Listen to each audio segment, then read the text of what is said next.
So the Lincoln's ready as it's gonna be, and we are ready to drive it 1,000 miles to our destination, plus lots of driving around there, and then 1,000 miles back home. Will we make it? Let's see.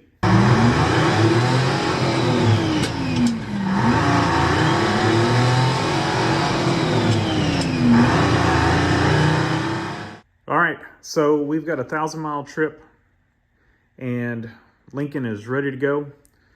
And we are covering 600-ish miles today and 400 or so tomorrow, basically. It's kind of how it breaks down, give or take some miles. Well, first trouble. We made it 5 hours into our 9-hour trip, and it started running hot. So stopped at O'Reilly's, and I had a 180 thermostat in it. I've got a spare 180 thermostat with me. I went ahead and put a 160 in it. The radiator looks like it's flowing well. When I pulled the thermostat out, it was open, but it was hot at that point in time. So I don't know. Hopefully it's the thermostat. I did throw a new radiator cap on it just for the heck of it.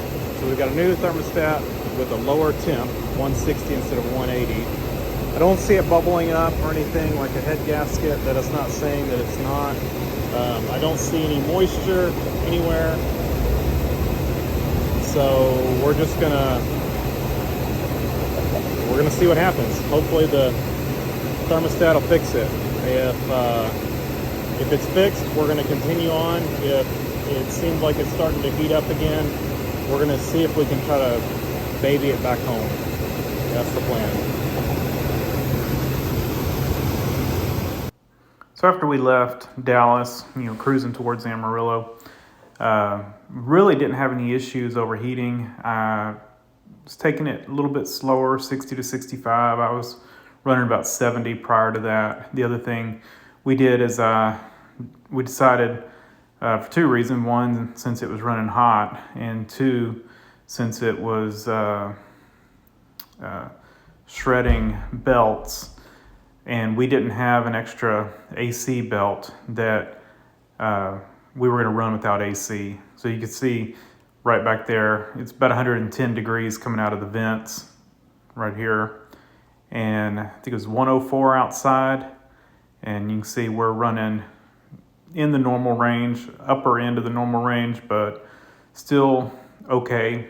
And it did get a little bit hotter than that through some parts, but did pretty good. So not a whole lot to see in this scenery. It's a pretty flat area. It's a long drive from Dallas to Amarillo, and there's just not a lot there. It's some pretty flat ground, green but flat, and it's a hot area too.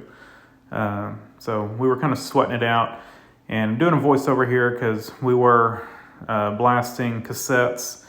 We left with, I don't know how many cassettes. I started collecting cassettes, and we probably listened on this trip to 30 plus cassettes the whole trip. To be honest, it's probably about 50 plus cassettes. So you can see I put an AFR meter. We're running about 12 to 13 cruising, which is not bad. I probably wouldn't want to run it any leaner than that. So, you could lean it out a little bit, but it's a pretty safe area there, 12 to 13, or upper 12s to low 13s. And this gas does have a little ethanol in it. So you can see it's pretty, it's just flat and green. But anyway, coming up, you will see big Texan. Here, once we got to Amarillo, and here's the big Texan, but it's a good steakhouse if you want to stop in, have a steak. It's good food, but that clip back there was once we got to Amarillo. Sorry, I'll tell a little about these cars. They've got these cars out in front. Pretty cool to look at if you stop by. But back to the AC. So once we got to Amarillo, we started to run the AC, And that was because I was on the hunt for a Gates belt and finally found one. We were looking at O'Reilly's, and all along the way after we left Dallas. Yeah, so from Dallas we stopped at one that we passed through on the way to Amarillo, and that's where they told me there was one in Amarillo. But anyway, so all this scenery you've been seeing since the Big Texan is our second day journey, the drive from Amarillo to Victor, Colorado, and you'll see more and more mountains as we go along, and got some photos coming up here of some of the mountain areas on the way to Victor, and then some in Victor and the areas around Victor. I think there's a couple with some gold mining equipment. This is actually in Victor here, that as well. Just beautiful area, lots of mountains, old equipment, just really neat area. I'd highly recommend visiting if you're interested in mining equipment. It was running so rich, it was misfiring, so had to create a little filtered vacuum leak until the jets ordered came in. This is more scenery around where we were. We'll cover this more in some later videos. And that's me installing the jets once they came in.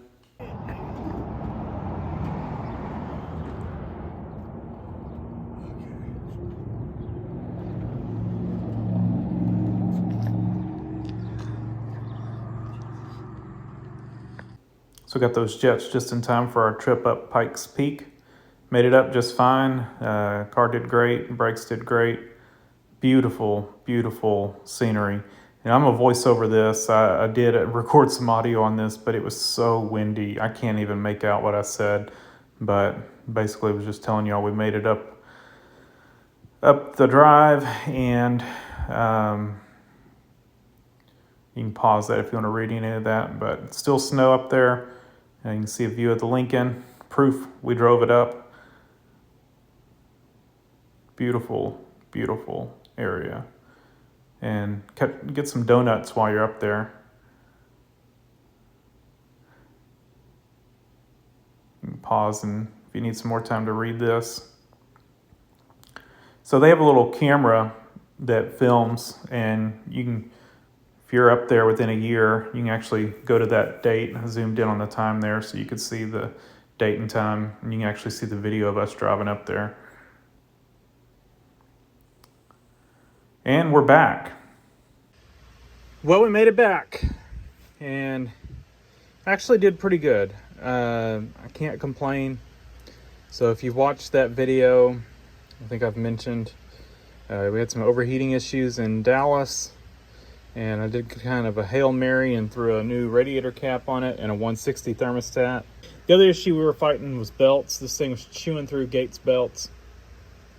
I was buying Gates because I always liked Gates, and I couldn't get a Gates, and threw a Master Pro on it, and that Master Pro hung in for it probably lasted 3 times as long as the Gates belts did, but it's about done. It made it all the way home on the AC compressor, and then we put a Master Pro, and it's loose now. Master Pro on the power steering too, and I'm gonna have to just inspect the pulleys. I really don't know what's going on here. I don't know, but it likes chewing through belts. Alternator belt, just fine, lasted the whole trip, no issues. But power steering and AC, yeah, it chewed through the belts. So, you know, what do we do there? I don't know. I'll pull the belts off, clean the pulleys, I guess, make sure there's no rust on them. I don't know. That's about all I know to do. Looks like we lost a power steering line, which I thought we were, but looks like it got worse and probably dumped no, not all of it, but I think it's this one right here. I do have all the lines, so we'll probably change this one. May change that one. I don't know if that one's leaking or if it's coming from this one, but I did buy some hose to do a return in case we needed to. You can see it's got quite a bit of power steering fluid there. Blow by, this thing's got a good bit of blow by, so we'll probably end up having to rebuild it or rebuild a engine for it. I don't know. We'll end up pulling this one and rebuilding it, or I do know of somebody, I think, who's got two of these engines, two 460s, one fuel injected, one not, and depending on what he wants for them, I would take one of those, rebuild it, and just swap it in. That way, you know, we're not down. You know, I kind of do that at my pace because it runs good. It's just got a lot of blow by. With the cap off, that running, you can see it puffing a little smoke, so it definitely has blow by. We may do a compression test on it, see what shows up, but blow bys, rings, not much we can do about that other than rebuild it. And yeah, so you know, I've got those better heads for it, but you know, adding compression to something that already has blow by, it's just not a good idea. So initially I was just going to put those heads on this engine, but I think we're just going to rebuild this engine with those heads. I could get by with just honing it and rings and bearings. I think, you know, no machine work. I think, you know, judging by how the passenger side looked, as long as it still looks that good and the driver's side looks that good, I don't see any need to rebore it. So anyway, really only issues, carb jetting, which, you know, I could have gotten by with it if I would have had it a little more dialed in when I left. The cruise was perfect. It was like 13.8 when I left, but it would go really rich, like 11 or so under power, 11 or 12. And what happened is, you know, once we got to elevation, air's less dense. On power, cruise was still okay. I think it was in the 12s, 11 and 12s, which is okay-ish. You know, we could have gotten by with it.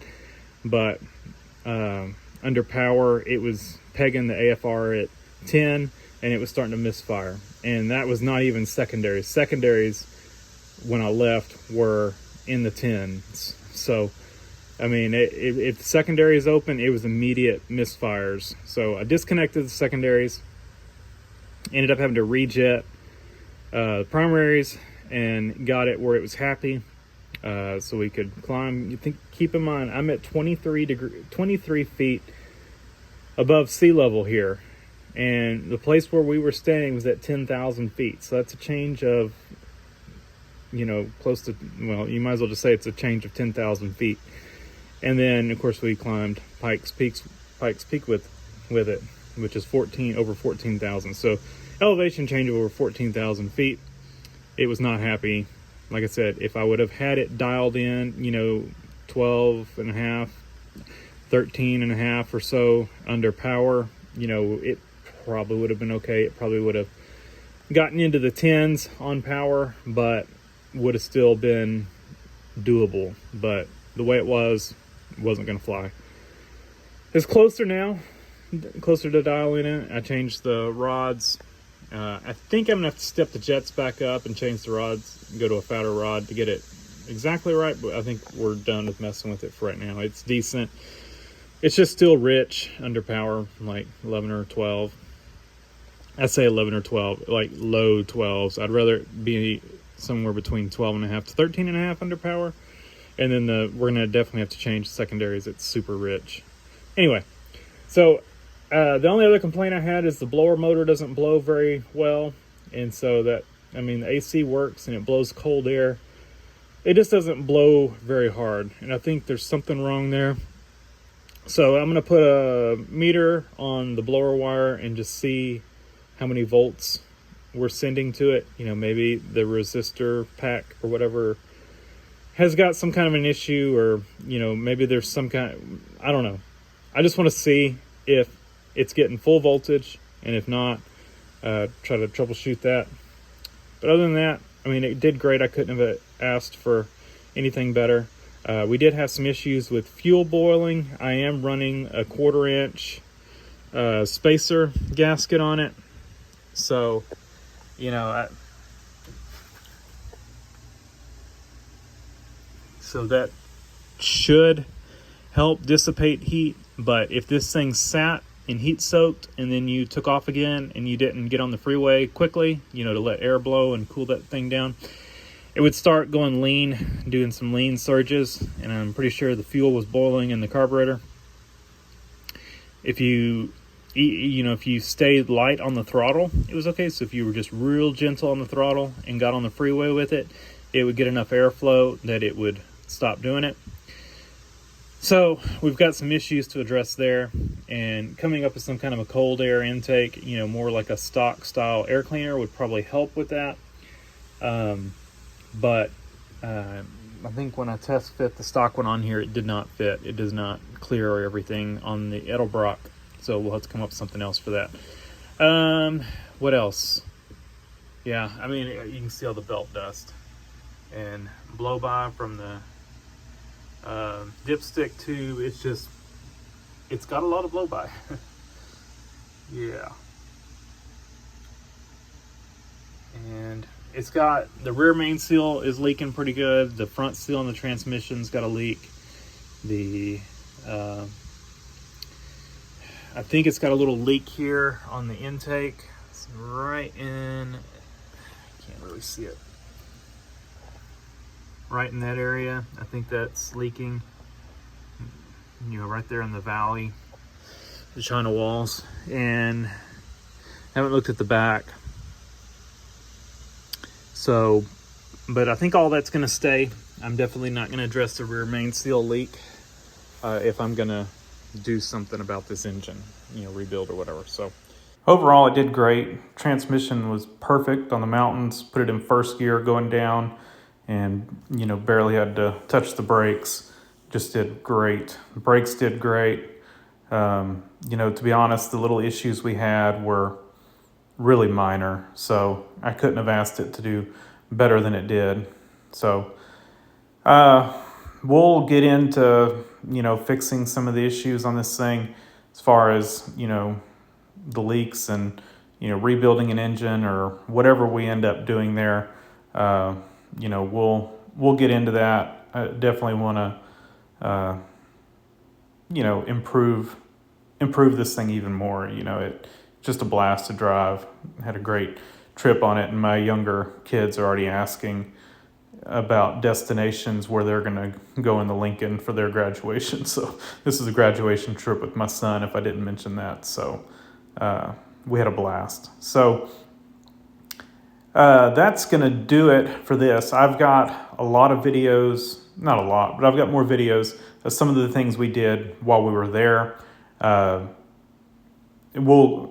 I'll get those edited and uploaded so that y'all can see some of the scenery we saw, some of the drives we went on. I just really wanted to cover mainly the trip there and back, with a couple of highlights like Pikes Peak here in this video. So stay tuned. Lots more videos to come. Thanks for watching. Leave a comment down below, hit the like button, and subscribe for more.